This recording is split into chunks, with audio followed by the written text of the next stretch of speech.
National Economic Council approves plans to boost polio vaccination, unveils renewed hope strategy. The progress so far made has shown that epidemiological data is on a downward trend.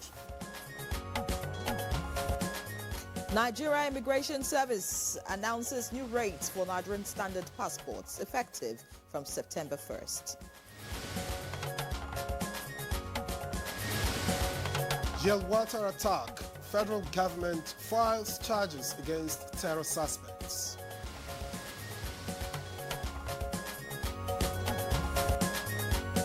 And on Good Morning Nigeria today, we shall examine the emerging trends in reproductive health.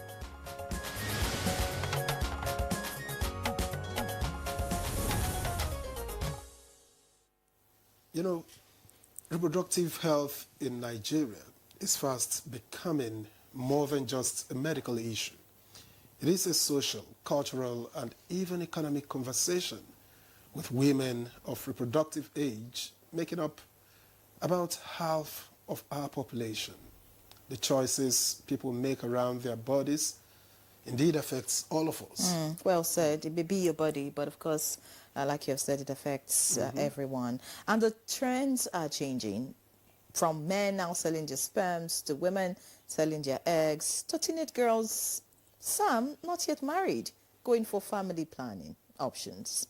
Now, the story of reproductive health is evolving right before our eyes. Now, add to that, you know, the growing demand for assisted reproductive technologies, and you have a landscape that is raising new questions about how we think of fertility, family, and indeed the future. So today on the program, we will explore these trends. Why are they happening? What challenges do they bring? And what opportunities do they create for individuals and for our society? We will also be hearing from doctors, policy experts, and stakeholders who are already shaping this conversation. So sit tight as we navigate these sensitive but important issues together. I am Victor, as a welcome to Good Morning Nigeria. And I'm Henry John. We're live on the network service of the NTA. The newspaper review is just ahead. But for now, let's have the morning news. And Musa Abubakar is ready to deliver. Musa, good morning to you. Good morning to the both of you. And here's the news.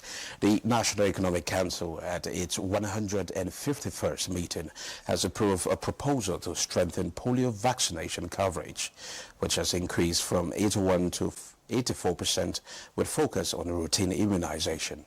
The Council also approved the implementation of Renewed Hope Medium-Term Plan 2026 to 2030.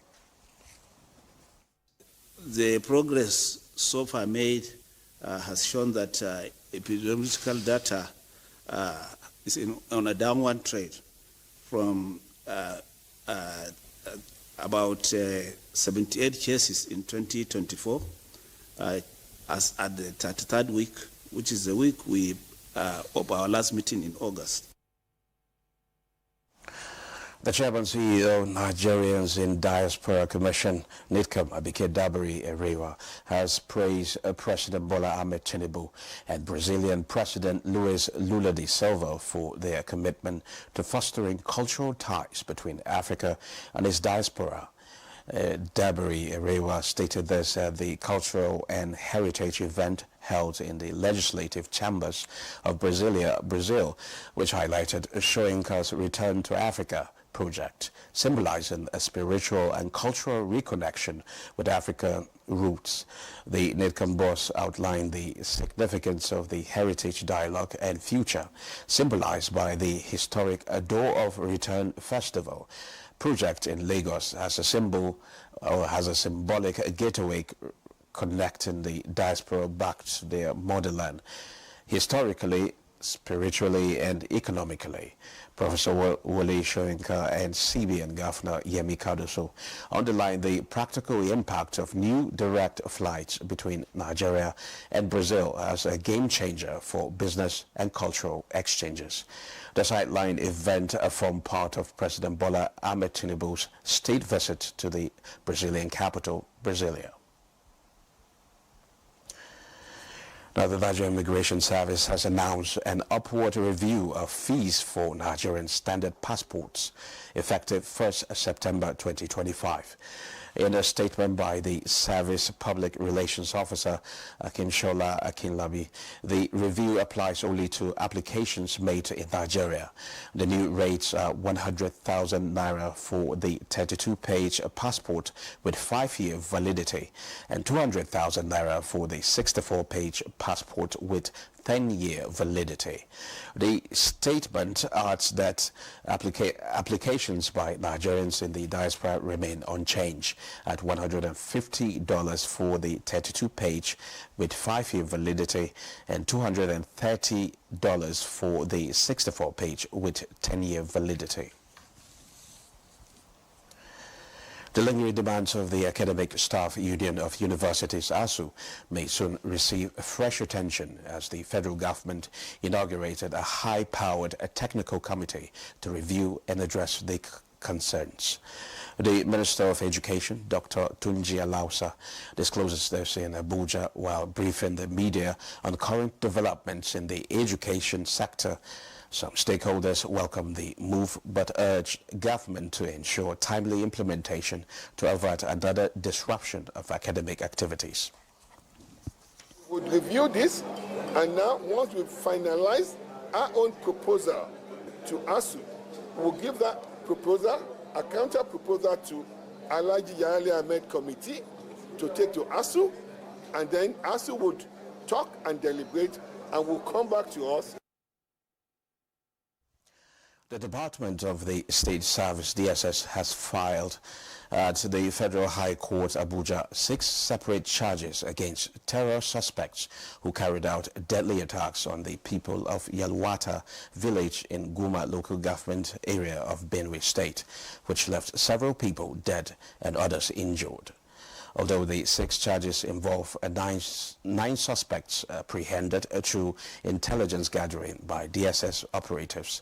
2 of them are, however, charged to court on 4 counts charges in relation to the Yelwata massacre. The Haruna Adamu and Muhammad Abdullahi of Awi local government area of Nasarawa State, who were alleged, among others, are still at large. The offense is said to be contrary to the punishable under Section 12 of Terrorism Prevention Act 2022. The DSS in the charge also accused the 2 defendants of concealing information on the planned attack of terrorism and killings in Abinsi and Yelwata villages between June 13th and 14th. In the charge filed by the Director of Public Prosecution of the Federation, Muhammad Abubakar, on behalf of the federal government, the 2 defendants were also accused of engaging in a conduct in preparation to commit a terrorism act with Musa Beniyon Bako Malowa, Ibrahim Tunga, Asara Anadu, Legu Musa Adamu Yale, Bodi Ayuba, and Pure Damina, and others still at large. 2 other suspects, Takende Shua and Amos Alide of Guma local government area of Benue State, were slammed with a 3-count charge for allegedly carrying out reprisal attacks against the terror suspects involved in Abinsi and Yelwata. In another charge, a 32-year-old woman, Halima Haliru Umar of Faskari local government area of Katsina State, was slammed with a 4-count charge of concealing information about one Alhaji Sani, a suspected gun runner, bandit and kidnapper. The DSS slammed another 6-count charge against one Silas Idu Oloche of Agatsu local government area of Benue State for unlawful possession of 18 firearms without a license, contrary to 3 and punishable under Section 27 of the Firearms Act. There were others caught with firearms who have been charged to court by the federal government. No date has been fixed for the trial of the suspects in the charges filed. Nigeria's Yinka Babalola has been announced as the president-elect of Rotary International for the 2026-2027 year. This is contained in the press release signed by Ibim Semi-Nitari, the Rotary Public Image Coordinator, African Zone 22, Region 27. Babalola becomes only the second African and second Nigerian to lead the global humanitarian body after Jonathan Majiyabe in 2003. A member of the Rotary Club of Trans-Amadi, he was chosen following the resignation of Sanku Yoon and will assume office on July 1st, 2026. Joining Rotary in 1994, Babalola has served as a district governor, Rotary International vice president, and on the End Polio Now campaign. He is also an advisor to Nigeria's Poliopoulos Committee. Beyond Rotary, he is an engineer and attorney with over 25 years in the oil and gas sector, including senior roles with Shell across 4 continents. He currently runs Riviera Services Limited, the lead and change consulting. Babalola's service has earned him global honors, including the African Sentinel Heroes Award and Rotary's Service Above Self Award. His election is being widely celebrated across Nigeria and Africa as a proud milestone of continental leadership. Now, the new Director General of the Nigerian Television Authority, NTA, Rotimi Pedro, says the organization is poised towards propagating the sports economy agenda of the federal government through effective collaboration with relevant stakeholders in the sports sector. This follows his interaction with board members of the Nigerian Premier Football League, led by Chairman Benga Aligbili, who visited the organization in Abuja. And NTAs are number one television. Let there be those contents that how we want to watch. Then younger generation, my children, the Gen Z generation will have something to watch in NTA. Then NTA can compete fairly with other TV stations in the world. So we're hoping to be able to help you grow or the work that you've done in the last 3 years to take it to the next level together with you.